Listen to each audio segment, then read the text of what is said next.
Hey, man, is y'all ready or what, man? Is y'all ready or what? Are y'all in the building? I need to know. I need to see everybody. You know what I'm saying?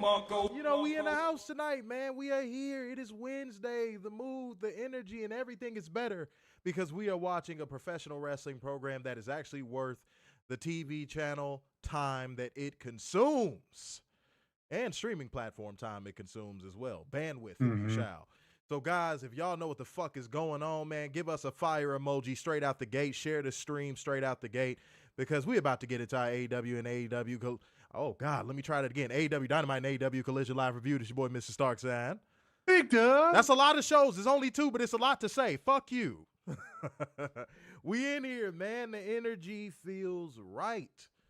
I'm getting some pussy after this show tonight. It's going to feel phenomenal. There you go. You know why? Because I'm in a good mood. Okay, and Werner is in a good mayo. All right? So whatever the case may be, just remember that Werner needs extra money to buy another mayonnaise jar because he runs through them at a rapid rate for sexual reasons. Not at all true. Got it? Want to make sure y'all understand that. See, but he does it up. He gets the mood lighting. He gets the Barry White CD. He does the whole thing. He puts on his Superman costume. The S is real stretched out. It looked like IMAX. Oh, jeez. He does it up, okay? And when the Mayo gives him head, he calls it Brainiac, okay? I just want y'all to understand that. All right? But y'all got a job to do, man. I need to see more fire emojis. I need to see y'all really running it up in the comment section. Otherwise, this is going to be on the shorter side. I'm just going to keep it a whole beam with y'all, man. And that financial lubricant need to come through tough as well, man. That is what we need to get popping tonight. And if it's not popping, don't be mad if we ain't reading off the comment section too much. It was within your control, and you decided not to put your hands on the controller and press a button. That will be your fault. And your fault only. Now, we know this is an AEW review, so some of our usual people won't be in here because they pretend they don't like WWE, but then miss every AEW review. Right? Am I right? Okay. All right. But, no. In all seriousness, welcome into everybody that is in here rocking with us. We appreciate it. You know what I'm saying? And we about to do what we got to do, guys. That is bring you beautiful people the news, holding one special accountable, and bringing you facts, data, statistics as we go, because that is just what we do when Werner fucks mayonnaise. All right. Mayonnaise at all. I mean, dude, you got some tree babies left behind that you don't claim. I don't have any of that either. Now you done moved on to mayonnaise. What inanimate object will you I don't do any of move that on stuff. to next? What you gonna fuck funnels next? Is that what's next on the agenda? You gonna fuck a funnel? Oh man, goodness gracious! When Werner goes to the mechanic, it's an entirely different experience. That's a sexy funnel he's using on my car. But let's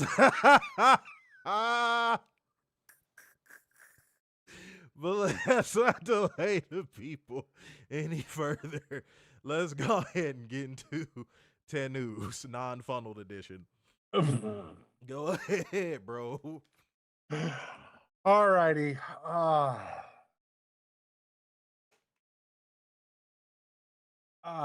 Anyway, CM Punk gave an interview. He says he wants Wrigley Field to host WWE event before he retires. No.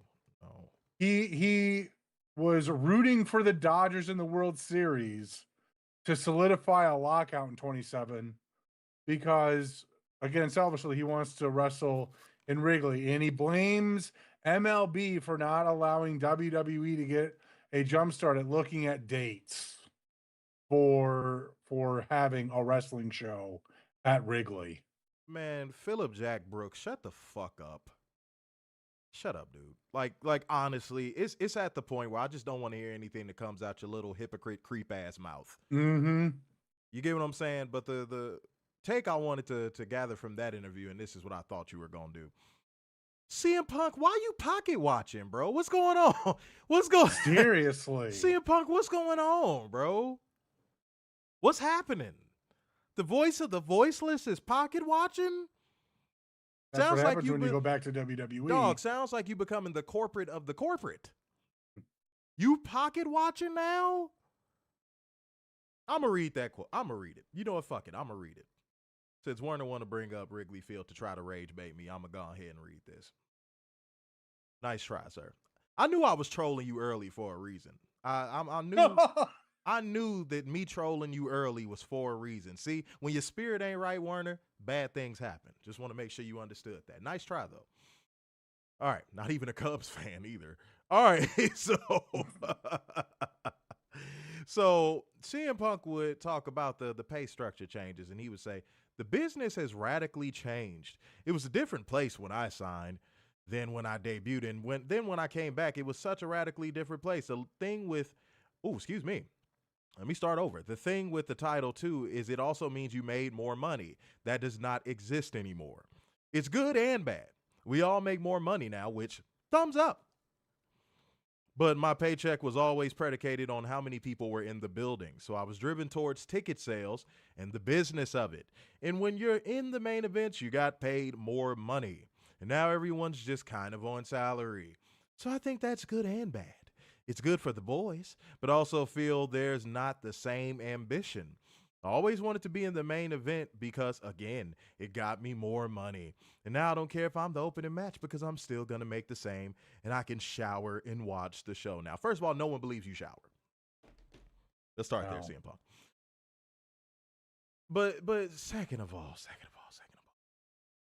you went back to this company with your dick tucked in your ass cheek, sir. Mm-hmm. That's like complaining about a restaurant's food and you're a regular. Like, what? Like, bro, what? No one told you to go back there. Even some WWE drones have had to admit, you had it good in AEW, bro. You had a billionaire who was in love with your nutsack, homie. And you blew it because you couldn't keep your fucking hands to yourself. Mm-hmm. And you couldn't stop acting like a little sissy bitch. But deep down inside, everybody all knows all of that stuff. AEW was a side quest. He was just trying to get back to WWE. He was just waiting for that call home. The call home. That's what he was waiting for. And yeah, man, no, see him hypocrite. No one is interested in what you have to say outside of those people within that WWE bubble. Because those people within that WWE bubble, if you belong to the WWE, you could say arf snarf in an interview and they'd be like, oh my God, world championship, put it on them now. We get it, bro. WWE fans go to Ejaculation Nation over anybody that is behind that ugly corporate ass logo. So you feel like being in an interview and saying goofy ass shit like they should take over more stadiums and I should be making more money. And all right, bro, you got it. Philip, you got it, bro. You got it. You got it. You got a little Latina girl that got a fetish for white boys in the crib. She still look good. Her body still tight. You got a little dog, you know what I'm saying? You got all this stuff going for yourself, bro. Why do you come off so fucking miserable? That's a great question. Like, legitimately, homie. You get to creep on all those young WWE women and no one looks at you crazy. Like, bro, what's your problem, man? Why you always coming off so just butthurt? Everything about you just comes off fucking butthurt. You did it. You got back to the place you always wanted to get back to. Mm-hmm. You got to exercise your Stockholm Syndrome clause, bro. Can you stop now? And you got your main event. Let's put that the in one air thing quotes. You cried about forever and a day. Right. He just comes across like a miserable fucking prick. Mm-hmm. Now I know some women are attracted to the nothing's ever good enough for me kind of man, and with that really cranky disposition. Like, I understand that some women are attracted to that, bro, and that's okay, bro. But like, dude, you're a creep. It's almost like every other women's photo on the roster I see, you in the background lurking somewhere or you're in the picture. Mm-hmm. Dead ass. Ain't a diss song, it's a real song. You don't even want me to start cooking on how you're a hypocrite, but we've already addressed all that stuff. I don't want to hear anything about Philip Jack Brooks anymore. I really don't. The dude has killed all of his legacy in my eyes. Some people may disagree. I know Mr. Mayhem is in here. He may disagree, but like, whoa. What? Mr. Mayhem said CM Punk should retire. Yeah, he's because he destroyed his legacy. Mm-hmm. Like, he needs to preserve whatever memorable part of his legacy he can and just fucking retire. Just leave, dude. You never were the greatest in the ring. You would talk people into the building on the microphone. That was your thing. And you don't even have that anymore. You don't even have that anymore. Every promo would use, I'm pissed off. I'm CM Punk. Everybody knows that I deserve this because I'm CM Punk and I'm pissed off. Okay, bro. The crotchety old Logan gimmick. All right, bro. You got it, bro. You got it, bro.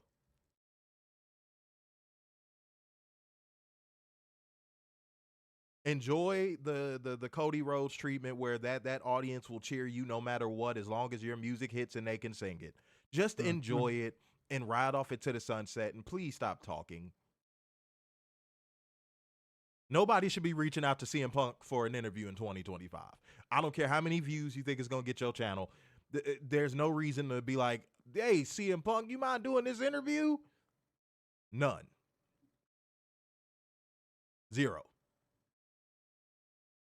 Absolutely none. Okay? So I just wanted to address that. All right?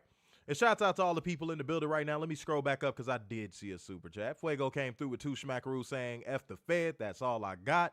Hey, man, ain't nothing wrong with that, man. If that's how you feel, that's how you physio. But let's keep that rolling. Let's keep that financial lubricant energy rolling. And I need, you know what? I need some dynamite emojis in the comment section. Give me some dynamite emojis in the comment section. Let's get it going. You know what I'm saying? All right, I'm going to read just a couple leaderboard gang comments. Said facts, and we all know why they gave you the WWE title as an in-your-face deal. Wait, what? Okay, all right, for sure. Let me read a couple more. Yeah, the place that got me sick. Yeah, dude's a hypocrite, bro. Said I always was a money shield is not like, yeah, man. It just CM Punk is destroying every bit of his legacy. From a gimmick standpoint, from just a general career standpoint, he's destroying his legacy. Everything he claimed to stand on, he has shown that he does not stand on. And I think we all can agree on that. Even if you are the biggest CM Punk fan in the world, you have to admit that man has backtracked on everything he says he stands on, down to the fucking line. Okay? Simple as that. Ain't no other way of putting it. Ain't no way around it either. You know what I mean? But like gang, comment gang, share gang, financial lubricant gang, let's keep this shit popping. Let's keep this shit rolling. I see the dynamite emojis. Let's keep them going, man. Keep our chat rate up. If I see this chat rate dropping, I'm going to put y'all to the task, man. So go ahead and do it right now. Keep it rolling. That lets people know and the algorithm know this stream is the place to be. And if you bullshitting, get your bitch ass the fuck out of here. Speaking of bitch assery, it is time to get to a portion of the show that you know you hate. And again, sometimes when you hear it, you might masturbate. But I don't think you probably will. We leave that to Werner. So if you got a burner and your name is Ted Turner, you know what portion of the show is coming up. Guys, if you don't, I'm going to tell your punk ass anyway. It is time for us to hold one special. Dumbass! Accountable. 'Twas it time. Put your own accountability. Lego. This is from Twitter. Good old Twitter. This is from Echo. Hey, shouts out to Amazon. Go ahead. Echo has a John Cena profile picture. Oh no. Oh, no. Okay.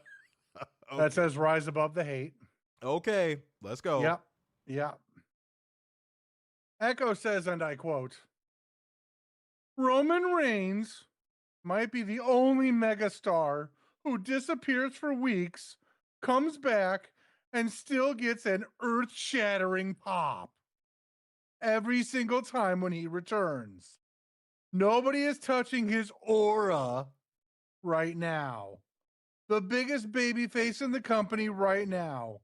If you don't agree, argue with a wall. You are the wall. You are the wall. You are the wall.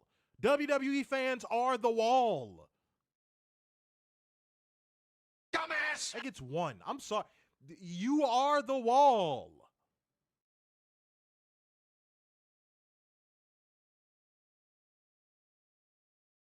Shit me a building.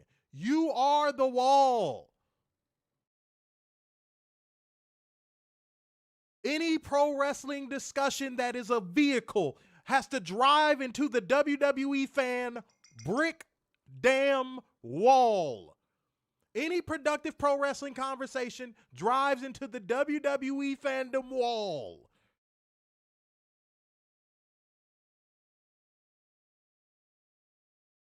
Fuck you mean argue with a wall? You're the wall.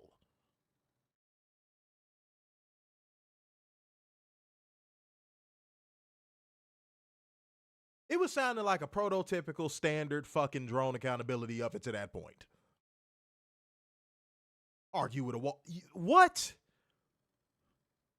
Who dominates social media with the shittiest takes known to man more than you motherfuckers? Exactly. Who derails any positive and progressive pro wrestling conversation? You motherfuckers. Argue with a wall? Is that your way of declaring you want people to argue with you? And also, to address the meat of the entire fucking drone accountability you just said. Y'all are indirectly confessing that this product is so garbage that these people have to return over and over and over and over. I think y'all missed that. I think y'all didn't even catch that part. This motherfucker said every time he returns. Why does he have to keep returning? You walked yourself into a pit of lava with that one. If he was so over, why does he have to keep returning to get a pop?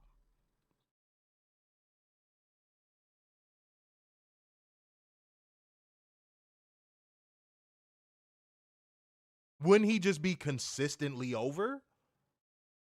Meaning, wouldn't he get pops like how he gets on every return that he has, return number 967?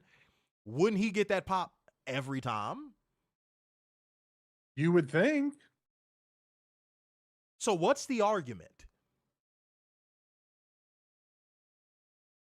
Are you saying he can only get the pop, that type of pop, when he returns? Or are you saying he gets that pop every time?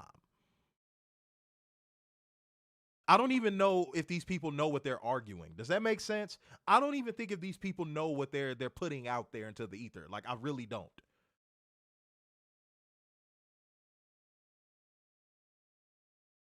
What necessitates a Roman Reigns pop? A return? That's it? That's it?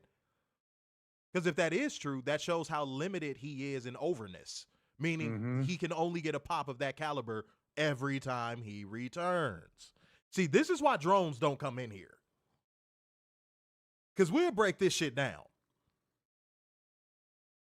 You see that? You see how that makes no fucking sense?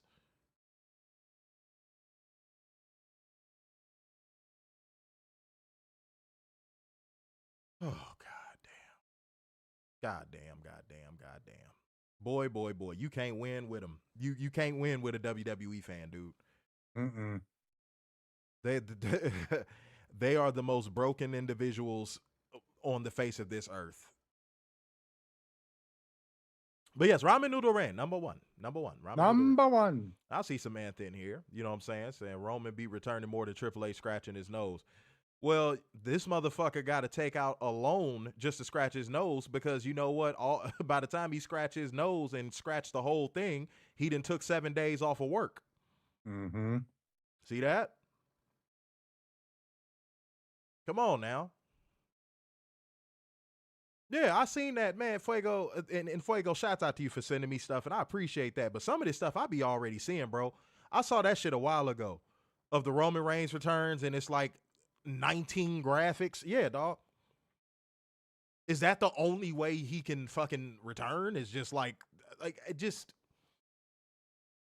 yeah. Yeah. I concede. I concede to the WWE Confederacy. All right. Let me see what we got. I'm just going to read a couple more, y'all. It said Roman Reigns is just their top TikTok reaction attraction. Say that 6 times fast. Yeah.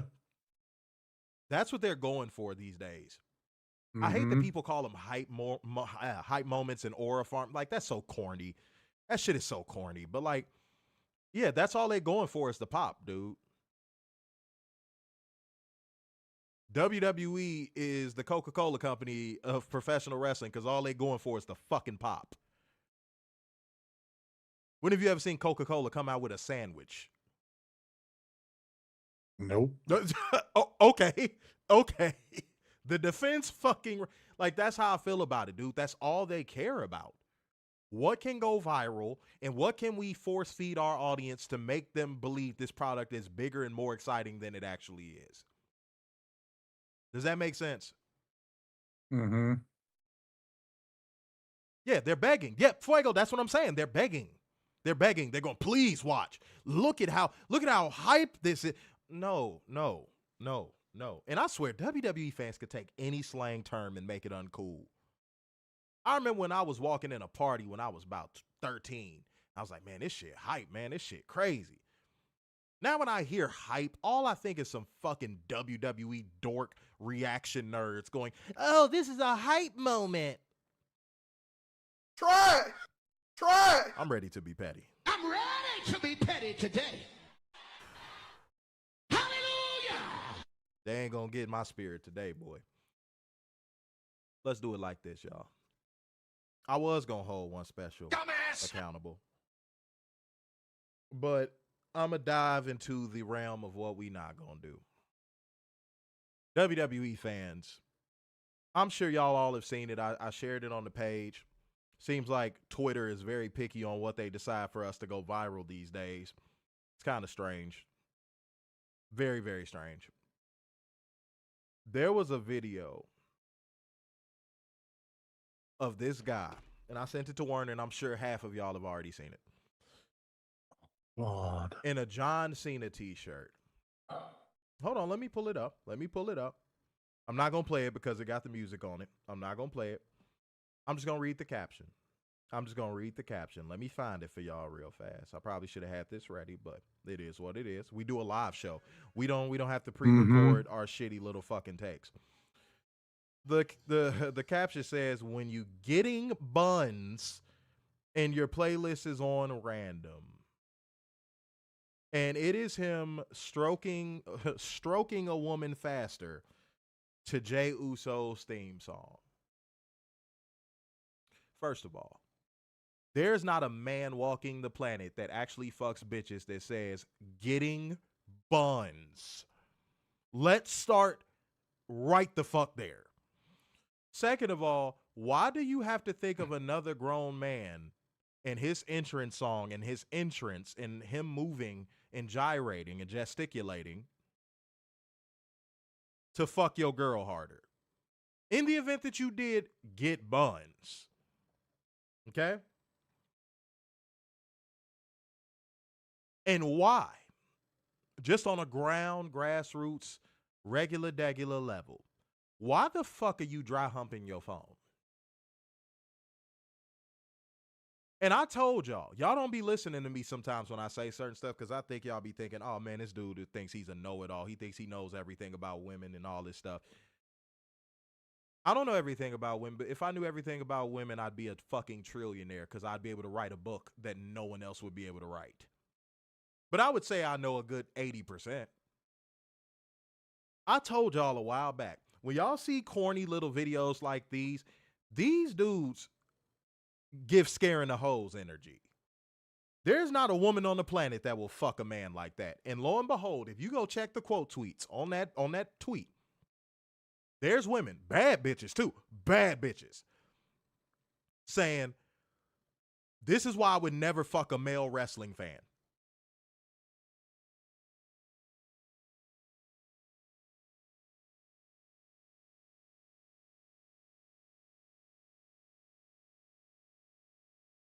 Now do y'all think I just be gassing myself up? Now do y'all think y'all think I'm an arrogant, you know what I'm saying, ladies man type dude? Do y'all think I'm just gassing now?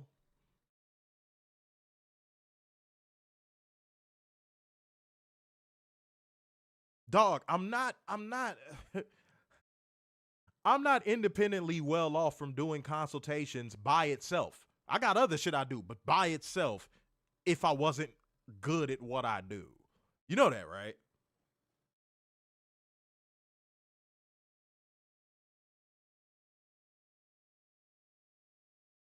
What are we supposed to do with people like this?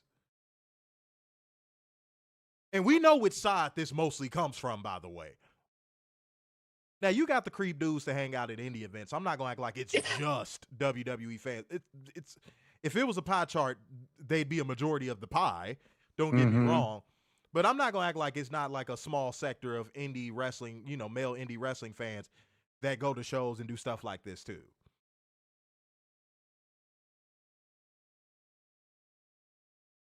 I'm going to tell y'all a quick story. I watched a male independent wrestling fan at an independent wrestling show in Chicago go up to one of the girls' tables after the show, and he wanted to shoot a skit. And I'm not going to name the women's wrestler because I ain't trying to blow up her spot like that. He wanted to shoot a skit. And he wanted the skit to be, hey, you act like you dropped something on the floor with me standing here waiting for an autograph, and you stay down there trying to find it. So basically, from the viewpoint of the video, it would have looked like she went down there to suck his dick. And the moment I caught it, I said, hey, bro, get off that creep shit. I didn't, trust me, that woman did not pay me no money to work for her. I wasn't trying to be a white knight, but I knew what he was trying to do. I read the play before it was called. I was like, bro, I know what you're trying to do. Stop being a creep. Get the fuck on, bro. He was like, what? I was like, bro, I know what you're trying to do. I see where you got your homie standing to get the shot. Dude, you gonna get this video and you gonna be running around saying that you got your dick sucked by this woman's wrestler at an indie event. I know how creeps like you fucking get down, dude. And I said, hey, bro, pack this the fuck up before I pack you the fuck up. And I have somebody that was a witness to this. Obviously, the woman's wrestler in question was one of the witnesses. But I have a witness to this.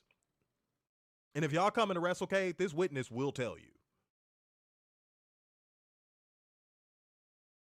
I snatched the phone out of his friend's hand. I said, bro, get the fuck on.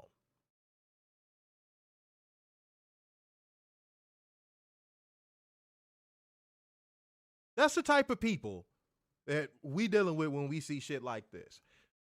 Y'all see fans like this, report them. Report them. That's the only way. I'm telling y'all, that's the only way. If they end up on a register somewhere, that's the only way this type of stuff will stop.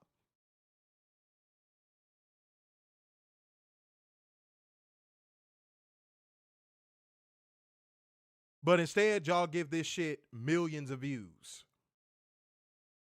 Some of y'all even encourage it. And I think that shit is corny as a bitch. And if you one of those people that you found that TikTok funny, I ask that you please do not watch our show. Please do not. We don't want your support lended to us. We're good. We're good. We don't need it. If you thought that was legitimately funny, I'm good. Bye. We do not need you watching our show. I say it with love. Most said good looking scumbags don't need to be around talent like that. Dog, I saw the play before it even got off.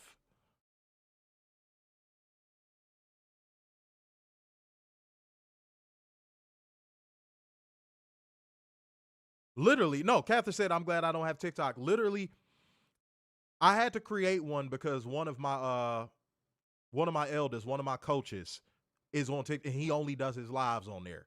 Other than that, I'm never on there. I'm never on there. You'll never see me on TikTok. You won't see my face on no fucking TikTok. It's slop and it's poisoning the minds of our children. It's poisoning the minds of teenagers. Hell, it's poisoning the mind of some adults. I know some women that dead ass thought they knew some shit because they saw it on TikTok. I had to tell a woman, "Hey, where did you get that information from?" She was like, "TikTok." I was like, "Oh, we've gone downhill. We've gone downhill." But guys, if y'all are in here, man, real quick, True Seekers roll call. I need my True Seekers to go ahead and let us know they in the building right now. True Seekers roll call. Because otherwise, I'm just wasting my breath right now. We'll move on. Because we got to go through these results fast because I still got shit to do, y'all. All right, so y'all better go ahead and get it popping. Shouts out to the True Seekers. I see y'all. Keep it going. Keep it going. Keep it going. Keep our chat rate up. Stop playing with us. Okay? All right, people blowing the line up. But yeah, man, just wanted to go ahead and get that one out the way, beautiful people. So now it is time to not only collide, but also light the fuse. Bring the boom. Dynamite. Alrighty, we start off the show with Bobby Lashley taking on Ricochet for the #1 spot in the Casino Gauntlet match at Full Gear. Excuse me, sir. Richard O'Shea.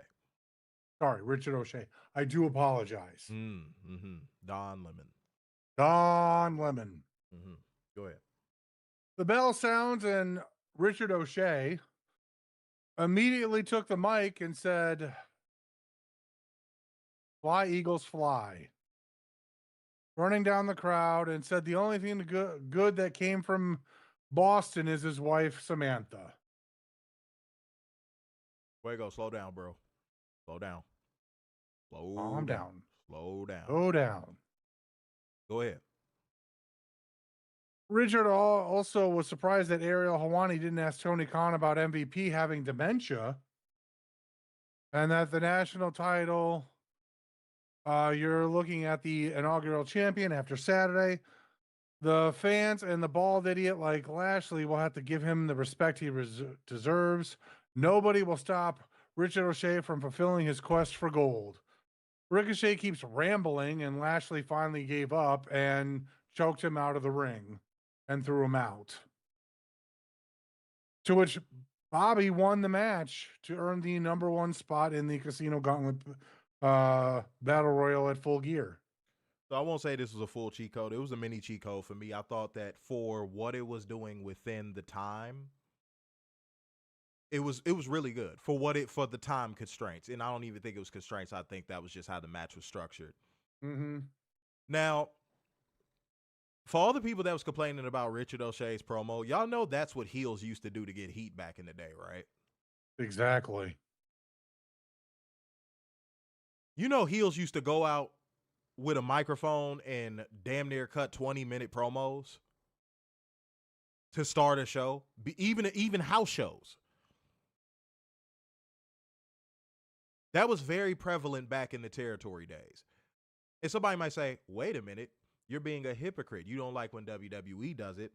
You know why? Because WWE will act like they're telling a story and act like they're getting to something when most of the time it's to get to the same thing you see every single fucking week. Or to get to nothing at all.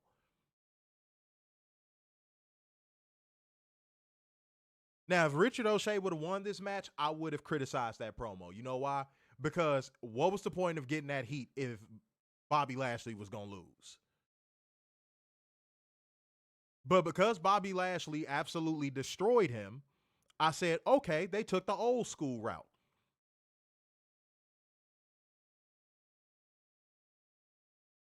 You'll have a 30-minute WWE promo to open a show, and they'll go to a commercial break, come back to a segment. This actually led to a match, a pre-scheduled match.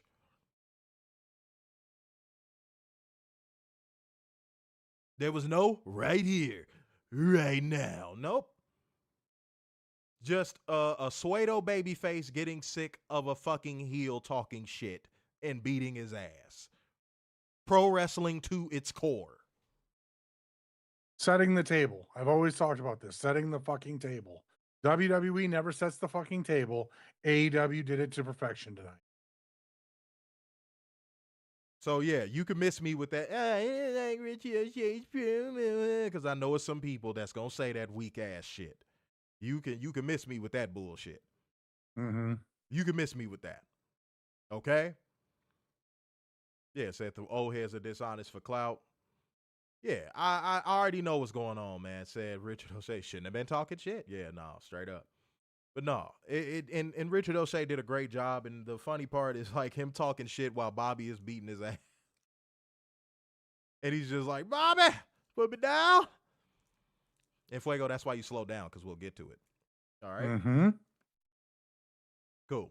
All right, let's keep going.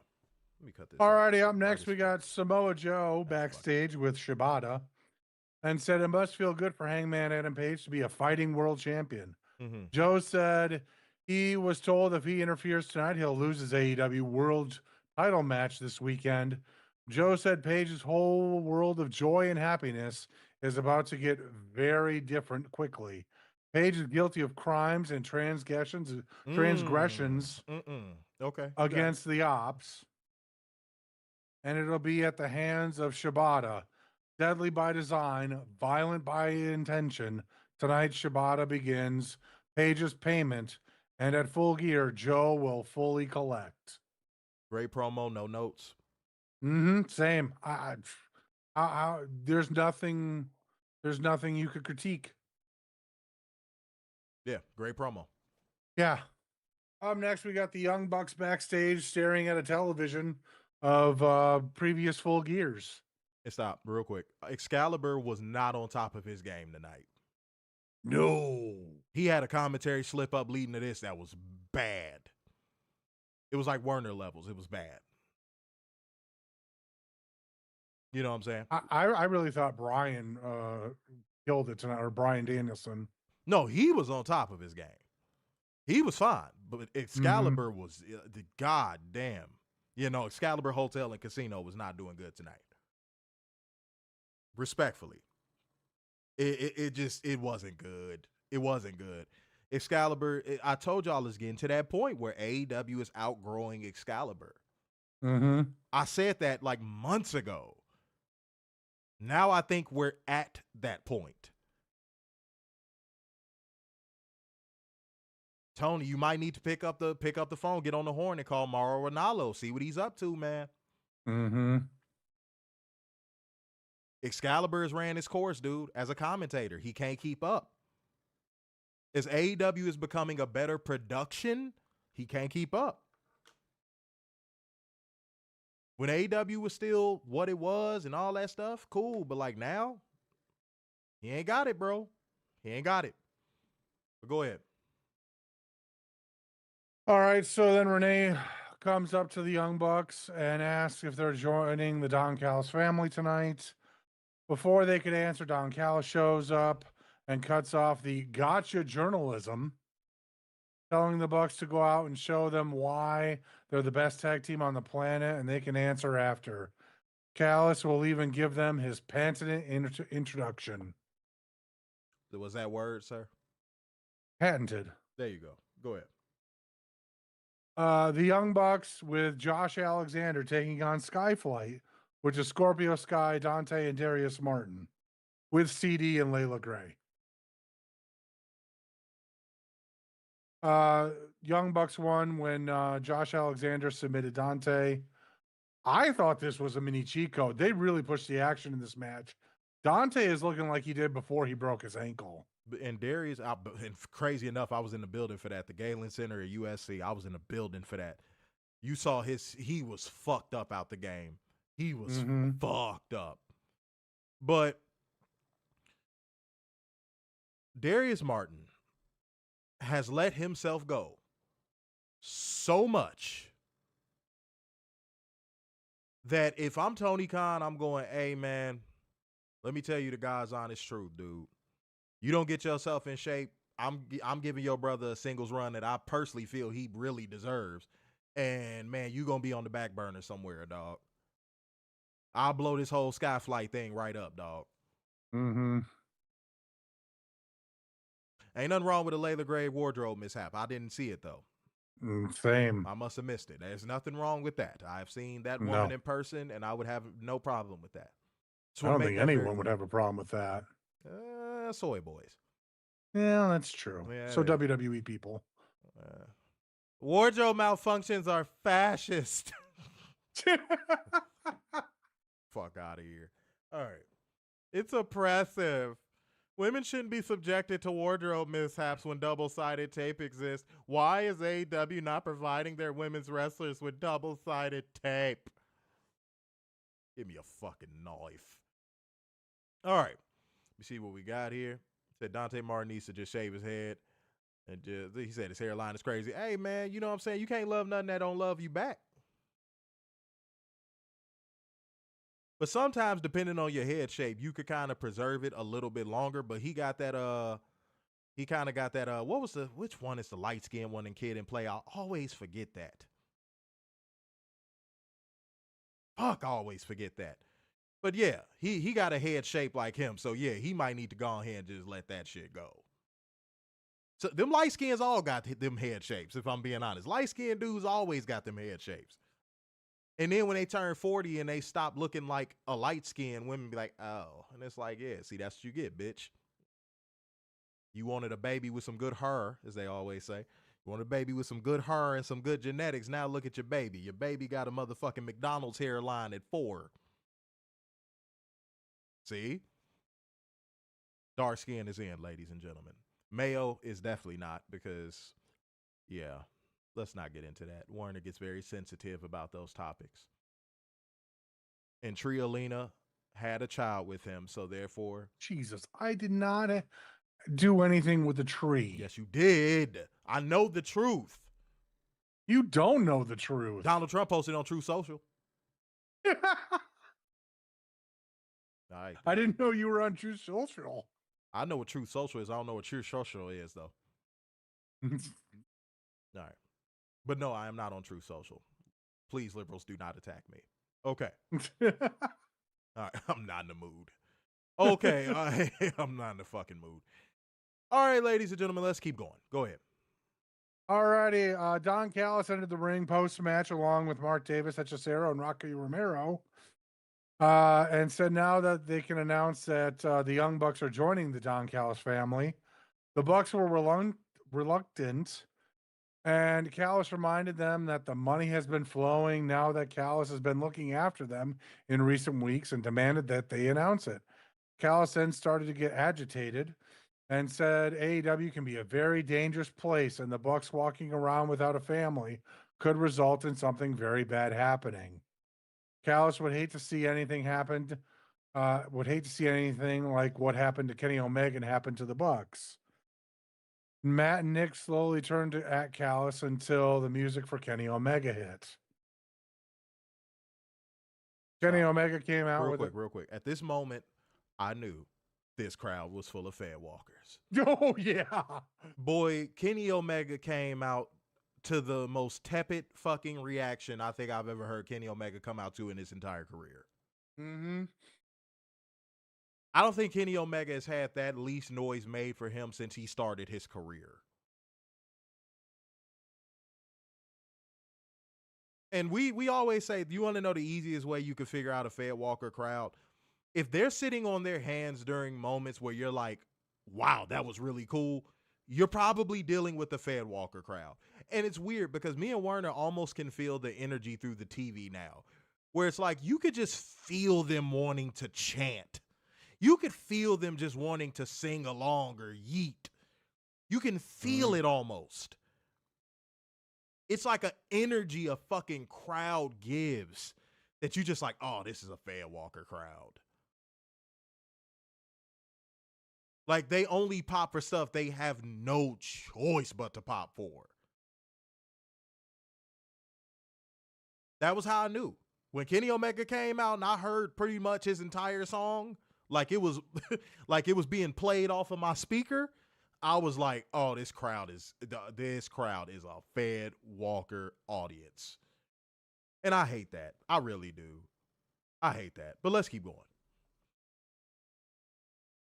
Kenny Omega came out with a chair, took out Rocky Romero and Mark Davis in the aisle before hitting the ring and tackling Alexander. The Bucks pulled Omega off and shoved them, and the distraction was enough for Alexander to pick up the ankle lock. Gallus ordered Alexander to let him go, as the Bucks don't have to announce they're joining the family. Just show them that they're joining the family. Give him a BTE trigger, although he just gave the motion, which was weird. Kenneth The Omega's Bucks, the third, sir, by the way. that's true. Just wanted to make sure you corrected that. Go ahead. Yeah.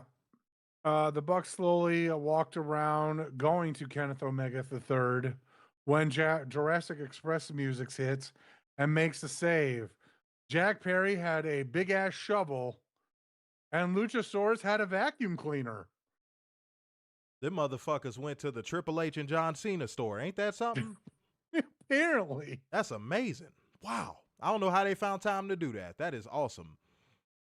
Xavier said, also, I see why Toni goes to Chicago more. Yeah, that's what I'm saying, dog. I don't ever want to hear that shit again. I don't ever want to hear that complaint ever again. Ever. I felt disrespected when I saw him. I was like, you go to Chicago. I'm like, bro, are you joking? When he go to all these other cities, y'all fed walk it up. Mm-hmm. Oh, he needs to come to Toronto. Comes to Toronto. Okay, cool. Y'all packed the building, but again, y'all were barely giving them anything. Mm-hmm. Come on, man. Come on. It sounded like half that building at fucking All Out was watching WrestlePalooza on their phone. Please stop questioning why people come to Chicago for wrestling shows. Please stop doing that. Don't be mad because your city fucking stinks. Okay? Go ahead. All right, Renee Salmon Croquette is backstage with the Babes of Wrath, who brought up the Sisters of Sin in the second round of the women's tag team title tournament. Harley Cameron said they are fun, excitable, bodacious, and people might not take them seriously, but ask Athena and Mercedes Mone. They will be the first ever women's tag team champions. They chest bump and headed out of the shot. Not to be forgotten. Willow.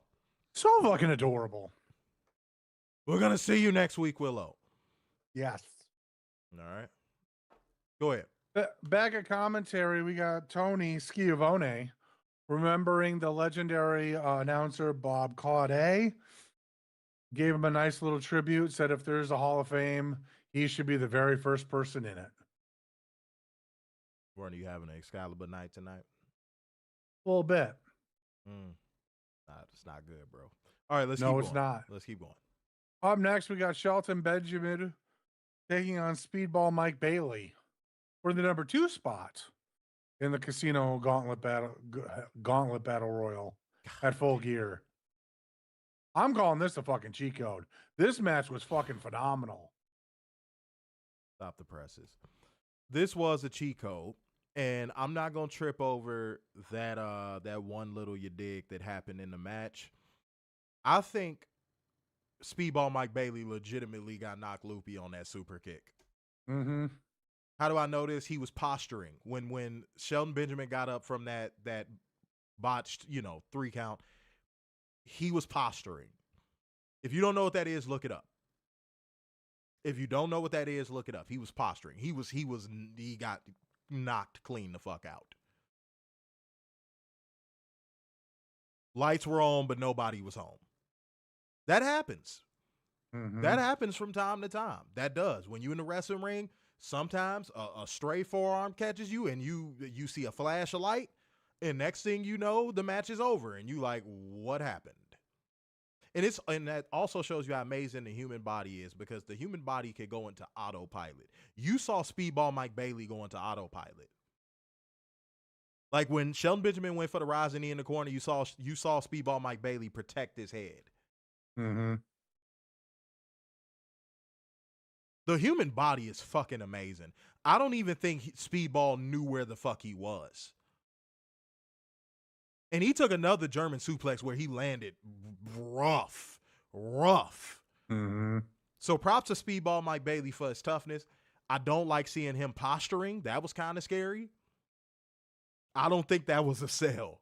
I've seen, oh God, dozens of Speedball Mike Bailey matches, and I've never seen him sell like that. So yeah, when I saw him posturing, I thought that was a little bit concerning. Hopefully he's cleared for Saturday if he's in the match. Yeah, I hope so too. But like that was some spooky shit. Okay. Mm-hmm. But shouts out to Shelton Benjamin because he had a hell of a match. Yeah, like I said, cheat code, dude. Mm-hmm. He had a hell of a major match. cheat code, yeah. And shouts out to Speedball too. He was an excellent dance partner for Shelton Benjamin. This match was really fucking good. Mm-hmm. That's all I got. Go watch it. Hell yeah. Already up next, we got the Death Riders consisting of Jon Moxley and Claudio Castagnoli with Daniel Garcia, Marina Shafir, taking on Orange Cassidy and Roderick Strong. Death Riders won when Moxley submitted Cassidy. Man, sound like you want to be here, will you? You want me to read the results? No, I got it. Okay. It's just, the Orange Cassidy thing always throws me off. Post-match, Kyle O'Reilly hit the ring and fucked everybody up.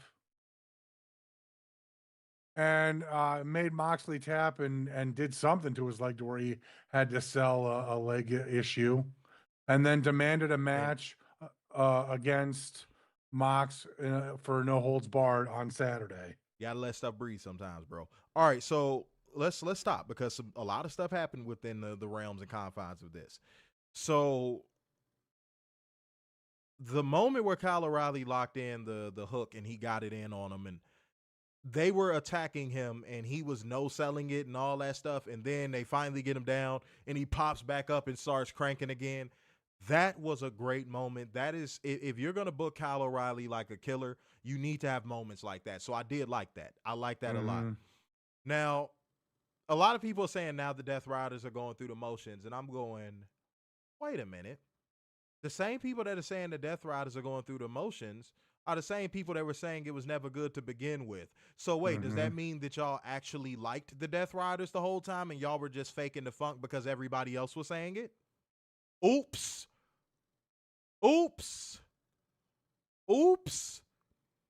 You can't go through the motions if you were never good. Greg Ostertag never went through the motions. You know why? Because Greg Ostertag wasn't good. Right. So I caught y'all in a lie. I caught y'all in a performative ass lie. You see how, do you see how I caught them in a performative fucking lie? Just doing stuff because and saying stuff because they see other people doing it. Guys, I was raised to be a leader, not a follower. In my household, I was raised to be a leader, I told you I come from a military family. I was raised to be a leader, not a follower. So yeah, if the Death Riders are going through the motions, then that must mean that they were doing something substantial before, right? Mm-hmm. So like I was saying earlier, what's your argument? To all those people that were laying down that criticism on the Death Riders, now I'm looking at y'all going, what was y'all argument this entire time? And I think I know the answer. You never had one. Mm-hmm.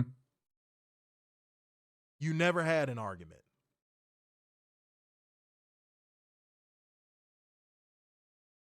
See how that works?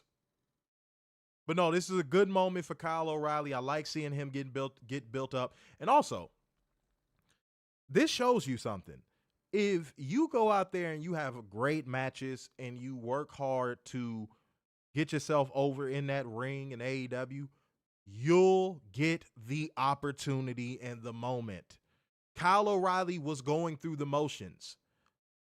Then he had these matches with Jon Moxley, and now he's a prominent figure on weekly television. Mm-hmm. So wrestlers in the back, young wrestlers in the back, that's something y'all should be looking at.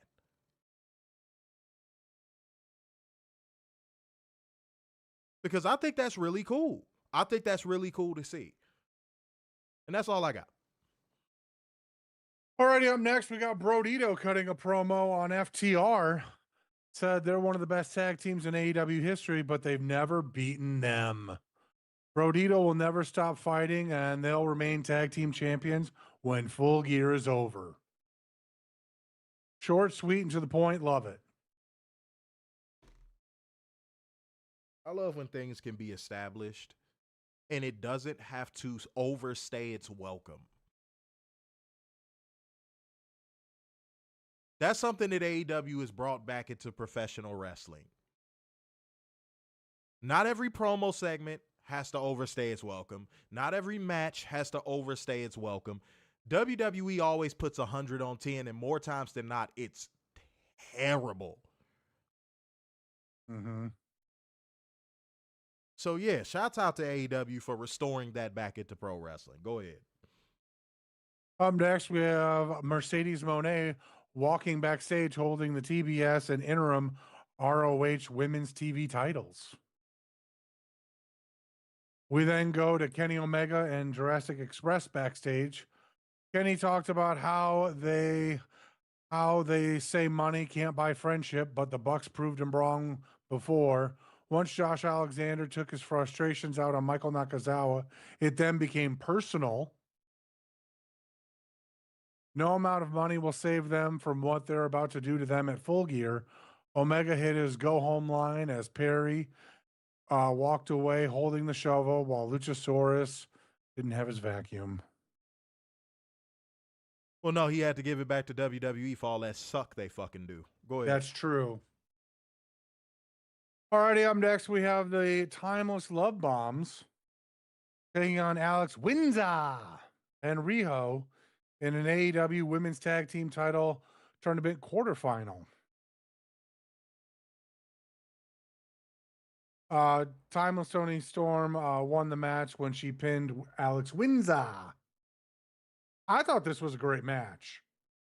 I thought Mini Chico at best. Loved the entrance of Mina and Toni Storm.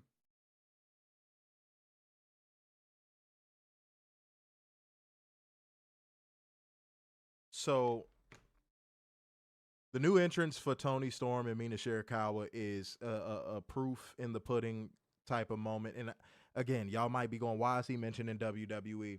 Let's go industry standard again. That is always going to be my reasoning behind why anything is compared to WWE on this show. It goes to show you that WWE can give you fresh new themes, fresh new innovation, fresh neutrons, and all of this stuff that makes pro wrestling really cool. And they're just deciding not to fucking do it. Also, side note, I like the fact that it had like some Michael Jackson incorporation into the choreography. Mm-hmm. I actually like that. That was a nice little touch. But because Toni Storm does kind of come out with the smooth criminal look. So I'm just going to put it out there. Yeah, that first and foremost, I just wanted to start there. Like, yeah, that shows you that they could easily do these things and they choose not to do it for their audience. You know what I'm saying? And then next up, Toni Storm and Mina Shirakawa have a chemistry that Tony Khan might have to capitalize on in the future. I don't think it's like a rush to capitalize on it. Mm-hmm. I don't. Because I think there's still some bark on the tree of Toni Storm in the main event picture as a solo star. But this is something that Tony Khan might have to capitalize on in the future if it stays over.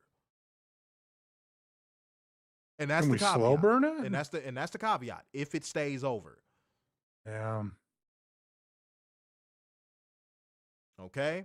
Now, this match was wrestled very well. I think Alex Windsor, she needs to find her footing in AEW like it took Toni Storm a minute to find her footing in AEW. Like it took Mercedes Mone a minute to find her footing in AEW. She has to find her footing, but she's such a good wrestler. I think it's only a matter of time character-wise before she does find her footing. Because the wrestling is there. Just like with Toni Storm. The wrestling is there. But it was a character missing. It was just something missing.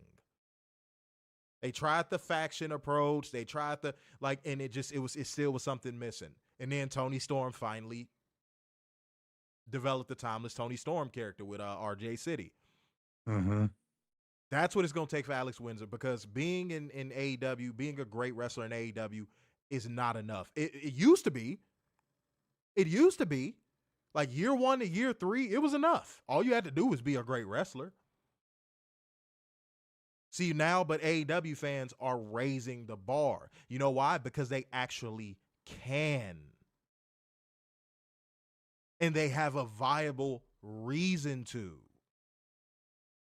You know why? Because they actually expect greatness out of the product they consume.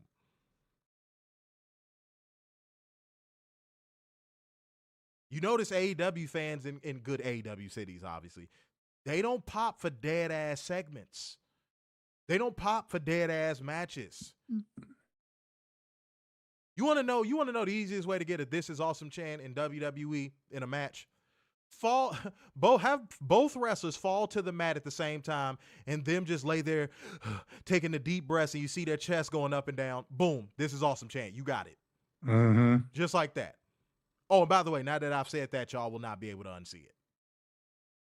Now that I've said that, you will not be able to unsee it. Go ahead. Or my personal favorite, you want to get a table chant, just go outside the ring. Simple as that. One wrestler just has to go outside of the ring, and you will hear, "We want tables."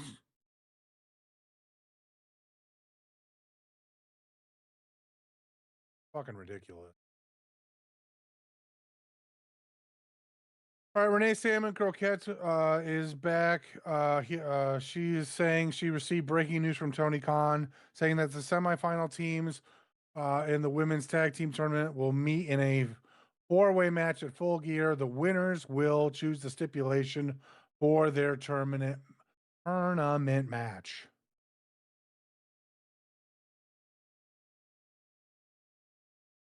Up next, we have Alicia Tout backstage with Kyle Fletcher. A toot. With Kyle Fletcher, Don Callis, and Mark Briscoe.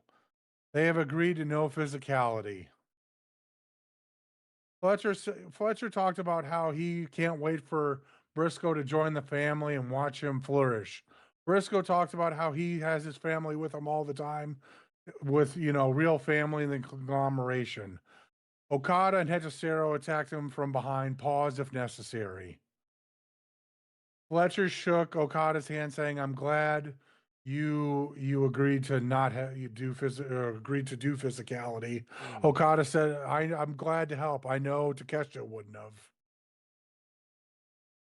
Man, you got one more time to sound like you done drunk a whole 5th of vodka, and I'm taking over the results.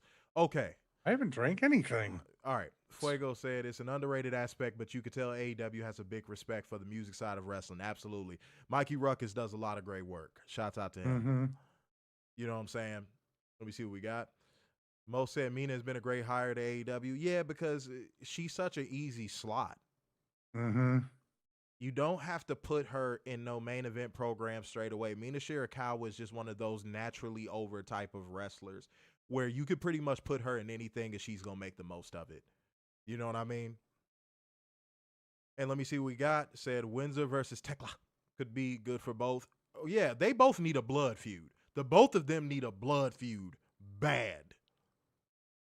The both of them need a blood feud bad. If they could have a blood feud with each other, that would be great. But the both of them definitely need a blood feud so they can get their character work popping.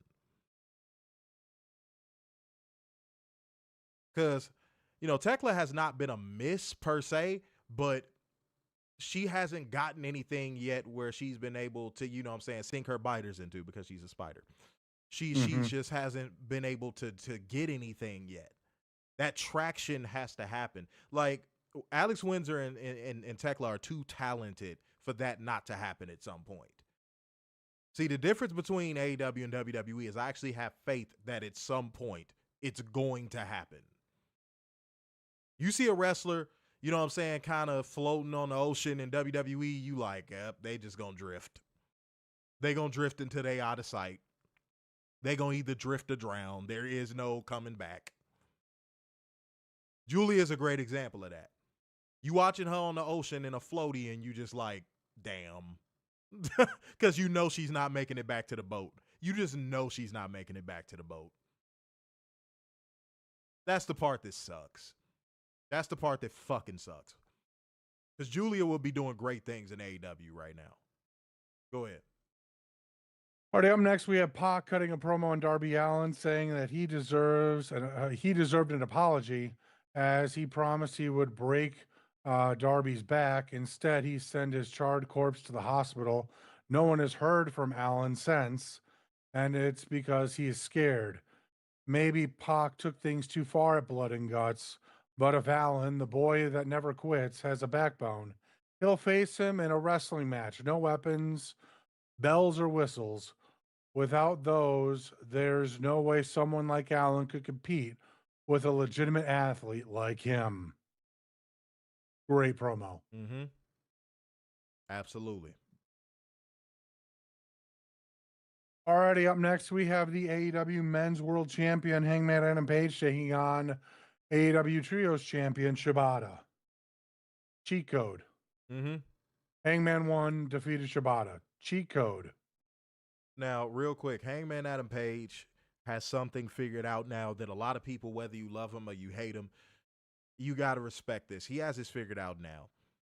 Even when the crowd is not giving him anything, he finds a way to pull the crowd in. This is not a trait that he had when he first started in AEW. And that is a very, very, very, very rare trait in a pro wrestler. A wrestler that when the crowd is just like sitting on their hands, not giving anybody anything, like this Fed Walker bitch ass crowd tonight, Hangman Adam Page is the guy that could get a reaction even with that. And that's what you want in a guy that is either a world champion or in your main event scene. Now, if Tony Khan can get 10 of those type of guys in the main event picture, there's nothing WWE can do to stop AEW as a promotion. Right. Nothing. Nothing. Not a damn thing.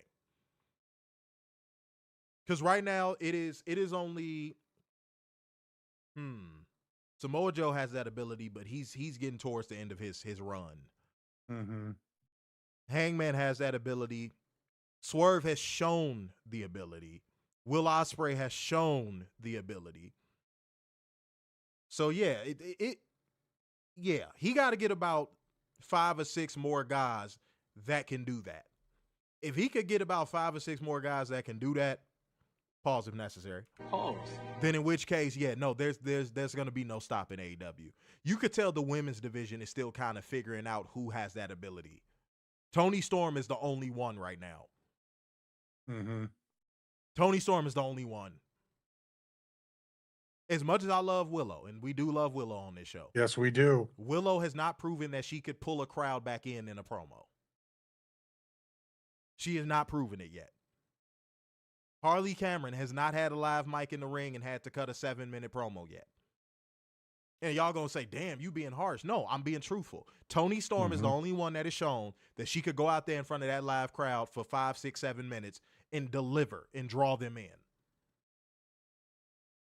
But once Tony Khan finds those 10 pieces on both sides, yeah, AEW is going to be unstoppable. Go ahead.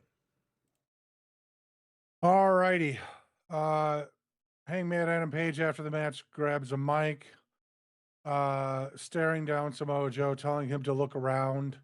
Although Joe might be surrounded by thousands of crazy-ass fans tonight, he is now alone.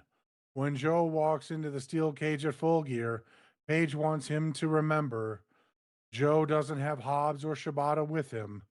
He wants Joe to remember what Page did the last time he was locked in a cage with another man. Pause. Pause. That was mad pause. That was. Go ahead. And swears he has no problem doing it again. Pause if necessary. No, no, no. No, no, no. No. Go ahead. Alrighty, I thought that was great and sweet and to the point. The poncho, You know. the poncho reference was cool. I thought you was gonna bring it up, but you didn't. Oh, The poncho reference was fucking hilarious, by the way. Yeah.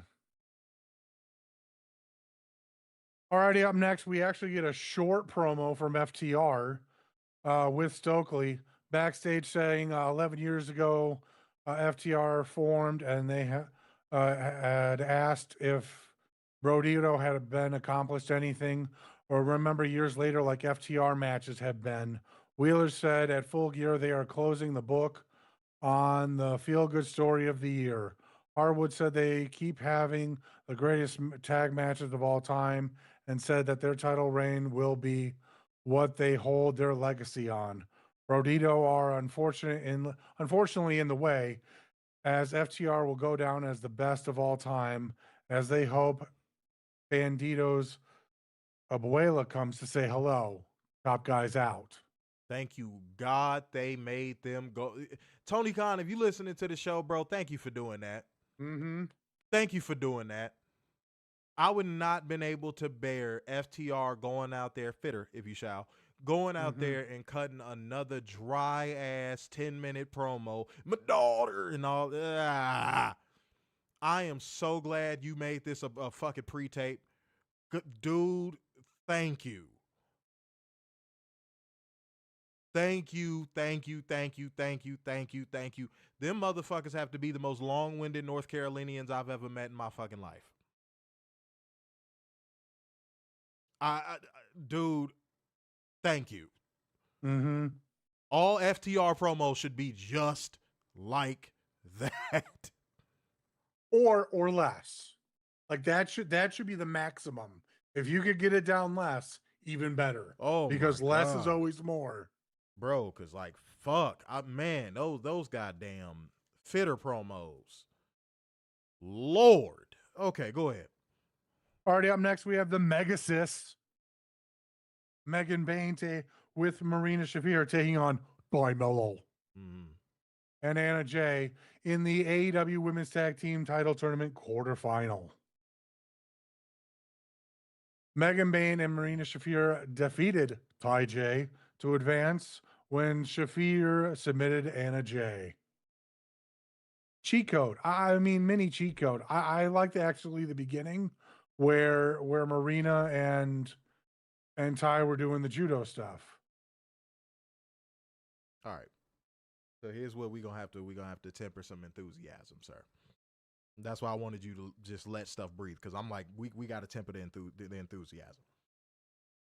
All of the people that were bitching that Ty J lost this match and so on and so forth that I saw, first of all, you fair walkers don't even watch the product consistently. I wish y'all would shut the fuck up. Second of all, we got a great judo exchange to begin this match, which showed physicality in the women's division, something that you WWE fans know nothing about. 3, here's why I have to lay down some criticism.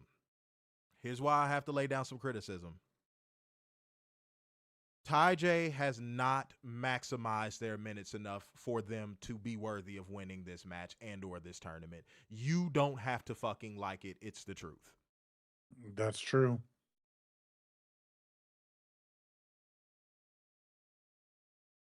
I'm just speaking the truth.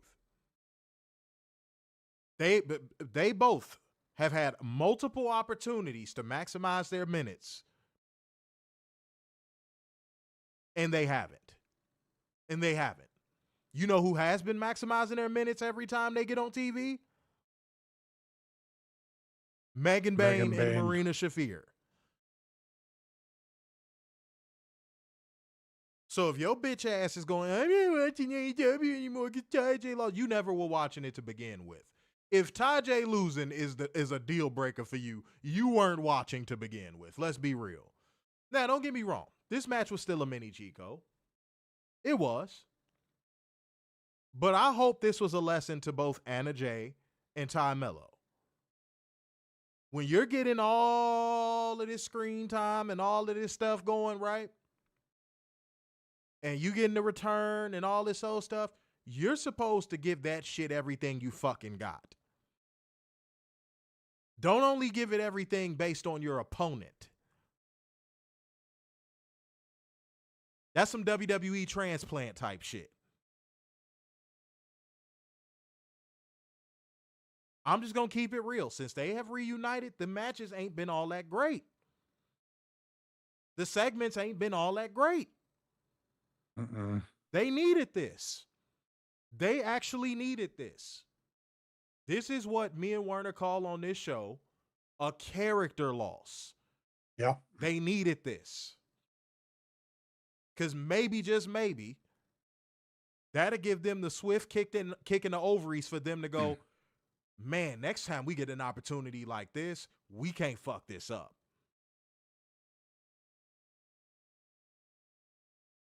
We can't phone it in.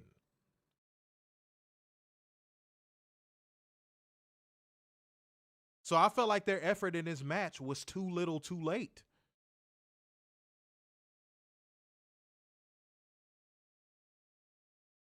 And I say that respectfully. I think the both of those ladies have talent. I really do. I think I'm gonna be honest. I think Ty Melo set her career back. I really do. Imagine what Ty Melo would be right now if she never, you know. Yeah, she could have been a TBS champion by now. Yeah, she would have been very well established by now.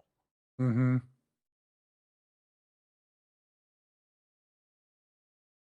How are you gonna fault her for wanting a nuclear family? A nuclear family is not having mom and dad on the road. Right. So you can miss me with that shit. But yeah, no, they put in work tonight, but that's not enough. See, fellas, this is free game. If you sitting here going, why don't my girl do the things she used to do? Why don't she work as hard for me as she used to? I remember when she used to cook for me, wash dishes, all this stuff. You know why? Because you gave her too much too soon.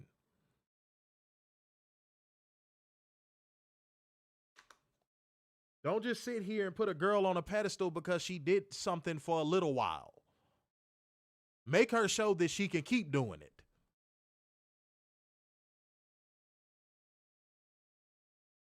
And Todd, let's keep it a buck. At this point, you got to look at Anna and say, either you going to step up for her or go, you know what, I'm going to step back because I'm holding you back. Mm-hmm. Because Anna had a lot of momentum coming off of that excursion in Japan. And she did nothing with it. So that's where I place accountability on Anna. Mm-hmm. You had all that steam coming back. Man, don't come here with that corny BBL shit, man. Come on, bro. Don't do that. That's corny. That's corny. She a Georgia girl, too. Get the fuck out of here. Like, come on, man. That's a Georgia girl. Let's be real. Yeah, don't come in here with them corny ass WWE type jokes. I'm not with that shit. But yeah, no, Anna, you got to take some accountability as well, beloved. Respectfully. Yeah, no, Chris, don't even respond to that. That's that WWE fan humor. Mm-hmm. That BBL Bailey shit, that shit is not funny. Like, it just, like, stop. Fuego, don't encourage the conversation of it. Fucking stop. Like, you tripping tonight, bro. You tripping tonight, bro. Calm down. Like, for real, you tripping tonight, dog. Don't encourage conversation on that shit. Like, if I'm telling you to cut it out, just cut it out. Respectfully. Like, come on, bro. All right, let's keep going. Alrighty, post-match, the Timeless Love Bombs appear on the big screen, with Storm saying they pitched their show to God, and he ordered the entire box set. This weekend, they won't stop until they wear Bayne and Shafir's skulls as a pearl necklace. If they win the match, they could pick any stipulation like apartment wrestling or a Taipei death match. Once Jon Moxley sees what they do to his little women, he'll piss himself with blood. I liked it. I liked it. I did like it. I did like it. I did like it. And guys, I'm sorry. I'm a little thrown off. The show is kind of falling out of structure tonight, and I really don't like it. The motherfuckers need to step their game up around here, and people got to stop acting weird in the comment section. Like, this, I'm not feeling it right now. Like, y'all got to, come on, shape up. Everybody shape the fuck up. I like this promo. I just don't want and Toni, I don't want you to make this mistake, bro. Don't start peppering your audience with Toni Storm all the time. Let her be an attraction. You have an attraction in Toni Storm. Do not oversaturate Toni Storm. Now, I know this was a 3-hour show, and you probably had this segment planned way ahead of time. I understand that. But do not oversaturate your audience with your most overact. You will create resentment. Okay? Heck, don't even have her show up on Dynamite next week. Please, bro. Like, just take. You ain't gotta let your foot off the pedal with Toni Storm. Just ease up off the pedal just a little bit. Just a little bit.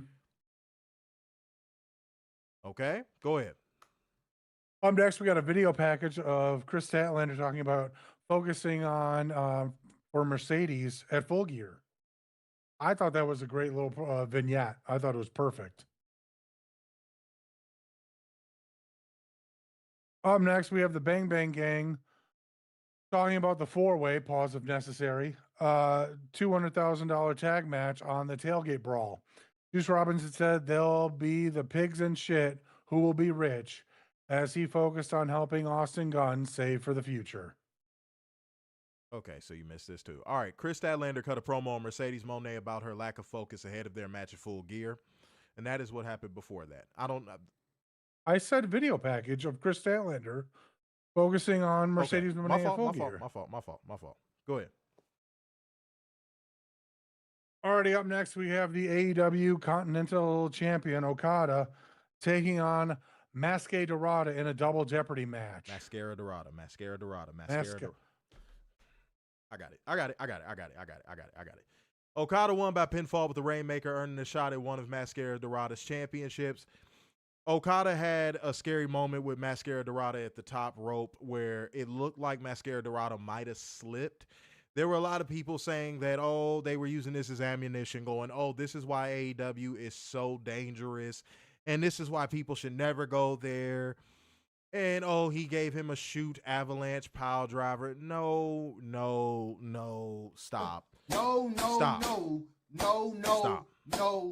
Cut the bad face shit out. Don Callis was pretty good on commentary in this one, by the way. And honestly, Okada is one of those people that he has to get up for a match. And pause if necessary, by the way. He got up for this match. He did. He actually did get up for this match. And I'm telling you right now, I get that some of y'all only watch Okada's Wrestle Kingdom matches, so you expect 5-star classics every time he goes out there. But guess what? Okada doesn't have to do that at this stage of his career. Okada can do a TV match that's a 3.5 to 4-star, and guess what? We're happy with that. You know why? Because when the pay-per-view rolls around, guess what he's going to give you? When a 5-star match. When a tournament rolls around, guess what he's going to give you? The 5-star match. Matches. Like, dude, y'all gotta stop, bro. Like, these bad faith AEW takes have to stop. They have to stop. And I saw the bad faith trolls out in full fucking force tonight. Why did y'all pick, and weird enough, why did y'all pick this week? Like, it seems so random tonight. Am I tripping? It's a go home week. It's a pay-per-view week. Right. Damn, I forgot. That means we got to do investment ratings too. Got it pulled up. Right. Now it makes sense. Okay. Never mind. It all makes sense now. That also could be a factor. Fuego, that also could be a factor because last week was so good. That also could be a factor. They were curious, they were hate watching to see if it would be any less than what it was last week. That's actually a good little logic right there. Yeah. Yeah, I just, man, they were out in full fucking force. All right. Let's keep going, ladies and gentlemen, real quick. Before we do, post-match, Don Callis gets on the mic and crows about what a great win for the family this is and makes official their challenge for the CMLL World Trios Championship.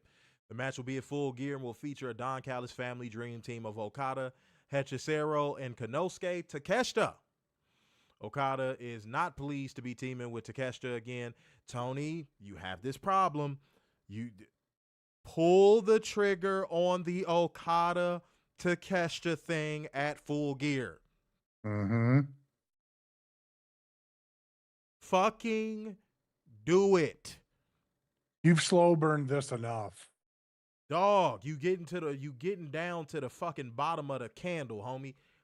Pull the trigger. But Renee Sam and Croquette interviews the sisters of CM backstage, and they was just being spooky and chill and shit. You know, they talk about the Babes of Wrath sins. I can't picture Willow having any. Obviously, wrath, but also pride in their third sin is them.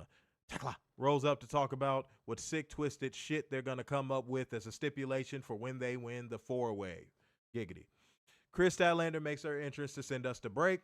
She's on commentary, and she was absolutely positively not good on commentary. No. Oh man, I hate to say this. If I'm Tony Khan and I was listening to her on commentary, I'm going, oof, what did I do? Now, here's why I do give credit. She was being herself. You could tell that she was being herself, and that's her personality. But yeah. that her actual personality doesn't transfer to a wrestling personality. Does that make sense? Right. Like, she doesn't have a personality that when she cranks it up, it feels like a wrestling personality. She needs to find that quickly. Yeah, she has that type of personality where it's just her personality. What you see is what you get. And in real life, there's nothing wrong with that. There's nothing wrong with that in real life. But in wrestling, not enough. Not enough. She got exposed. She got exposed on the mic tonight. Go ahead. You remember when she came back from her torn ACLs, and you and I both were on that for weeks about how we were worried she was going to re-tear her ACLs. And then she finally got frustrated and started calling that out in promos. And we actually saw personality from her. She needs to get back to that. If the only time that you can deliver a good to great promo is in a vignette, you ain't got it. You ain't got it. I remember when they were calling Bray Wyatt a vignette merchant. I remember that. Guys, that's how far I go back into these internet forums and all this old shit. I remember when they were calling Bray Wyatt a vignette merchant. I remember that like it was yesterday. And then Bray Wyatt started going out there with a live mic and captivating the audience. Chris Statlander, you have another moment and opportunity to shut us up. You shut us up in the ring. Now it's time for you to shut us up on the mic. Because if you can't cut a live promo, what differentiates you from goddamn Mae Young on the mic? You know what I'm saying? Let's be real. Let's be real.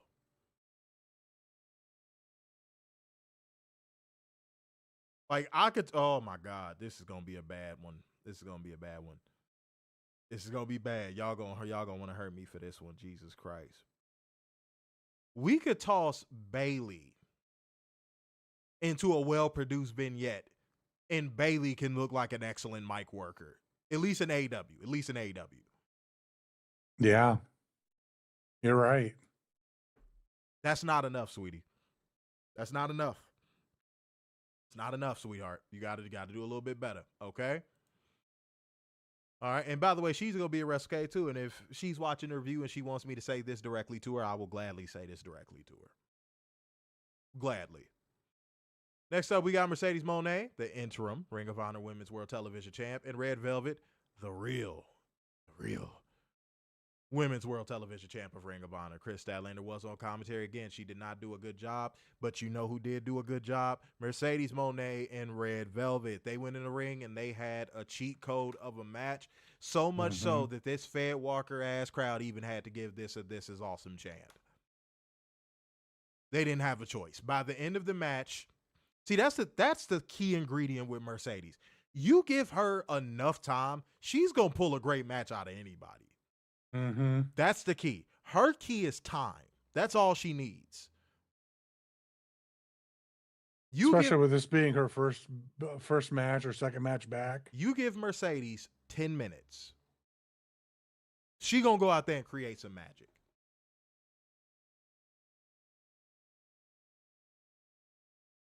You can't say that about them women's wrestlers over there in WWE. Not even the ones who we know are capable of doing it.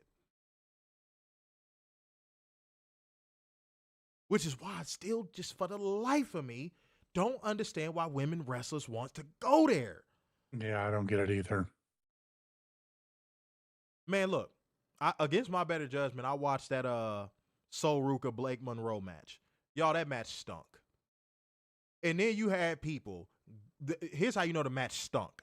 You had people glazing a character change from Blake Monroe after the match because, she looked like, she snapped out of it. She didn't look like she snapped out of anything. It looked like the bitch farted.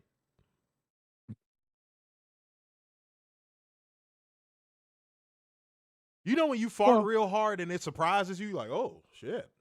Well, at least she feels better. Like, y'all got to stop gassing up mediocre. I'm so tired of watching you WWE fans gas up fucking mediocre. But post-match, Mercedes Mone climbs on the announce desk to celebrate and throws the title at Chris Statlander. Jumping down, she locks the statement maker in and tells Chris that her title is hers. And that's all, folks. Mm-hmm. Now, while this show was obviously, that's a huge standard to live up to, while it was not as great as Blood and Guts last week, I thought it was still a pretty good show. And again, AEW made 3 hours feel like 2. I'm going with an 8.8 for tonight's show. I landed on 8.8 for tonight's show. Moment of the night, I'm going Mercedes Mone versus Red Velvet.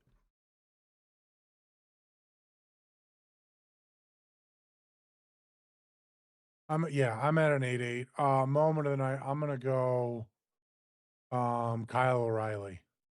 Looking like a killer. Getting back to that Ring of Honor killer that we saw 10 years ago. Or 12 years ago. All right, cool. Let's move on to investment ratings. Alrighty, we have investment ratings for Full Gear 2025. In no particular order, because I have no idea what the order is. First matchup, we have Boom and Doom. Big Boom AJ and QT Marshall taking on Rocky Romero and Trent Beretta.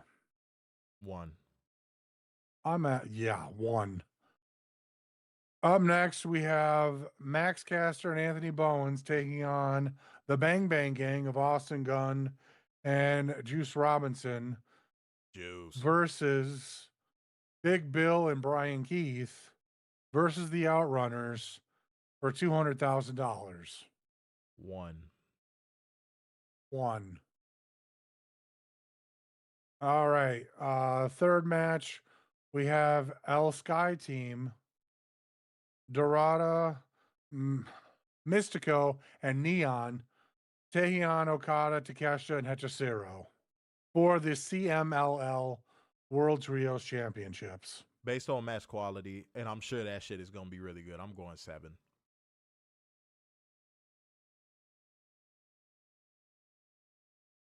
I'm going to go 9.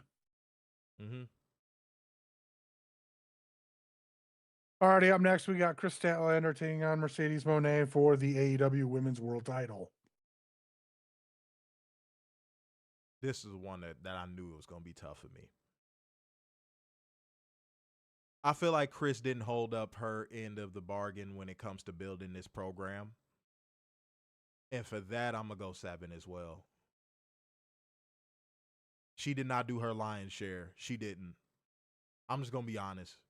No, you're right. You're completely right. So, yeah, I'm going 7 for that.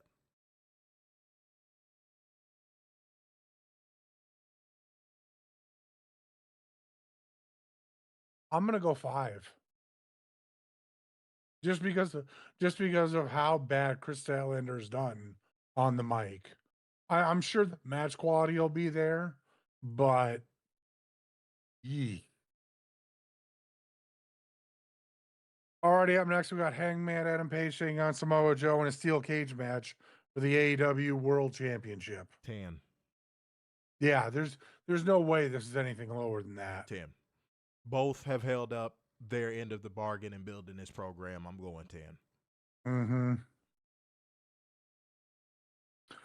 Already up next, we got Brodito taking on Fitter for the AEW World Tag Team Championship. I'm going to go 8. I'm actually going to go 10. If Fitter doesn't talk, 9.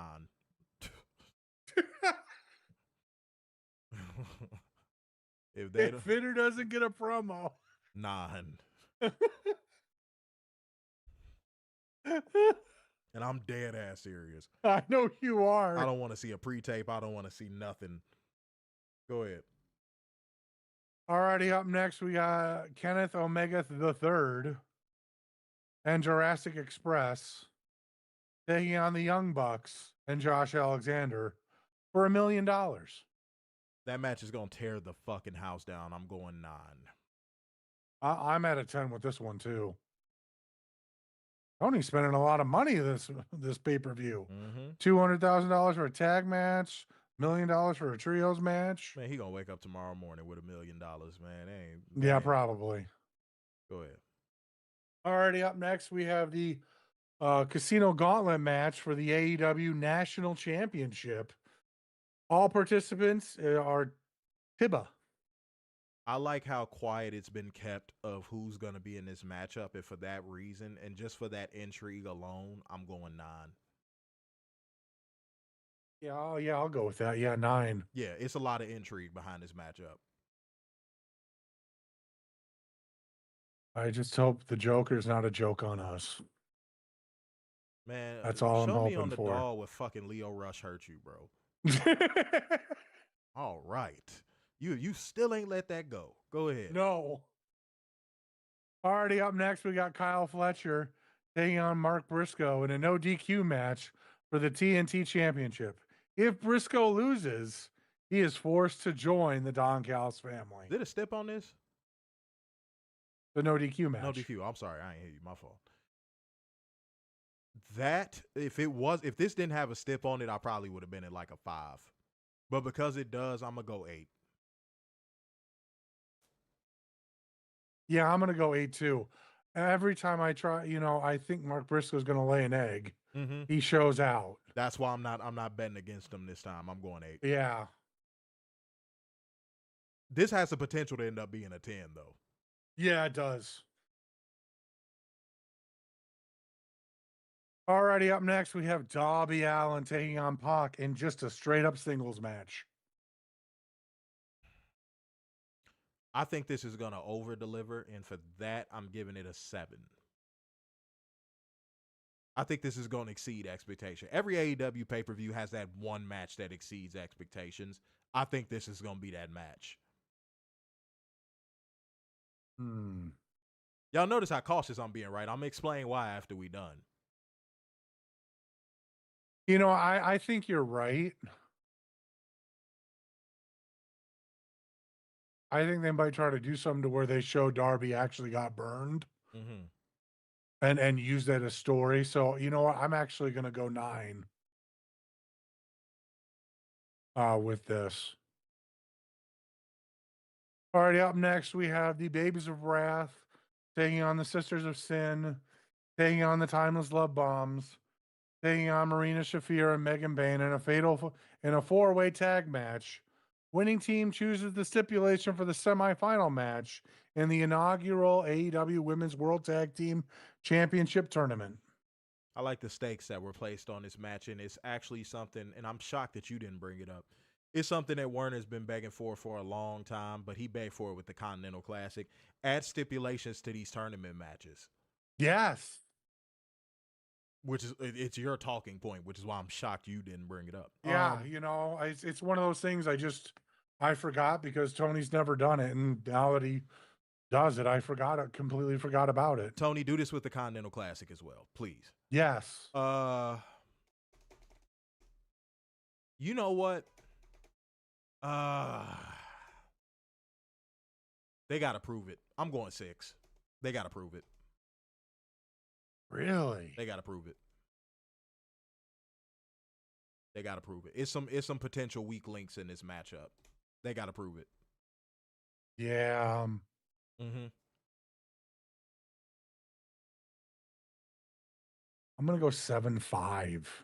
I know that's high, but I got a feeling. Something in my gut saying they're gonna over deliver. I think the stipulation match of whatever, whoever wins, I think that's gonna deliver.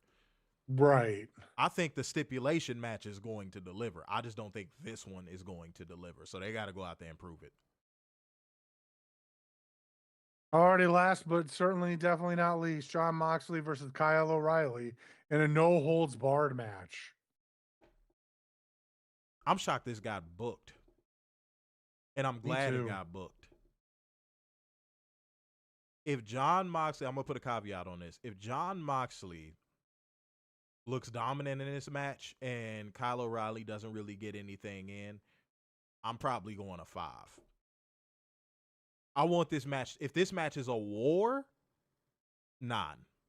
If this match is a war, like a 20-minute war, I'm going 9. Yeah, I'm with you on that. But no, I'm completely with you on that. Yeah, but if Moxley dominates this match, nope. Yeah, if this is a Moxley squash, what was the point? Yeah, I'm good. That's some WWE shit. Yeah, if you built up Kyle O'Reilly just to get like a glorified squash on a pay-per-view, Try. No, not a fan. All right, cool. Well, we gave y'all investment ratings for Full Gear. Let's go ahead and go to clear the air real quick. Support should never waver depending upon how you feel towards something at any given time. Meaning, never subject your support for something to your emotions. Only withdraw support as you see fit. Meaning, if somebody does something that warrants the support being pulled, then you pull it. But otherwise, don't pull support because, you stubbed your toe today, so I don't feel like doing what I normally do. Right. Like, that's corny. Like, don't do that. Don't be a Johnny come lately. Don't be one of those people. Nobody likes those people. I'm just going to be honest. Like, that is one of the worst type of people you can be on this planet. If you're going to support all the way until the person in question or thing in question has literally no option but to have their support pulled.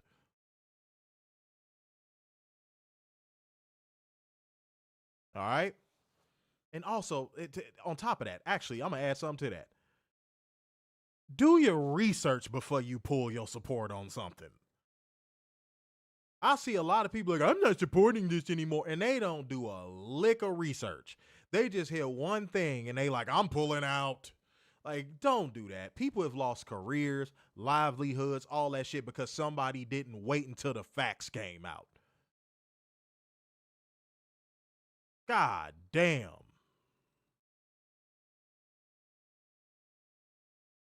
Oh, yeah. That's a good comment. Says, shouts out, much love to Rebel. Hopefully she taps out of cancer. Yeah, man. It is terrible. I hate to see what she's going through. I really do. I really, really do. All right. Go ahead. That's what I wanted to clear there. I got nothing, actually. All right. Bet it up. All right. Well, guys, we're going to get the fuck up out of here. Y'all actually got a way longer show than I planned on doing, so congrats to y'all. I wish the support was a little bit better in the sense of the financial lubricant, but it is what it is, man. All right, y'all. It's time for us to get the fuck up out of here. So, therefore, going once, going twice, and so to the man with the braids in his ass. So, sign off yet again. It's the epitome of black excellence, the king of dimes, just your boy, Mr. Starks, and The big in the football wide, the Messiah, semi-cute sixes, and the internal pessimist. Big Dub.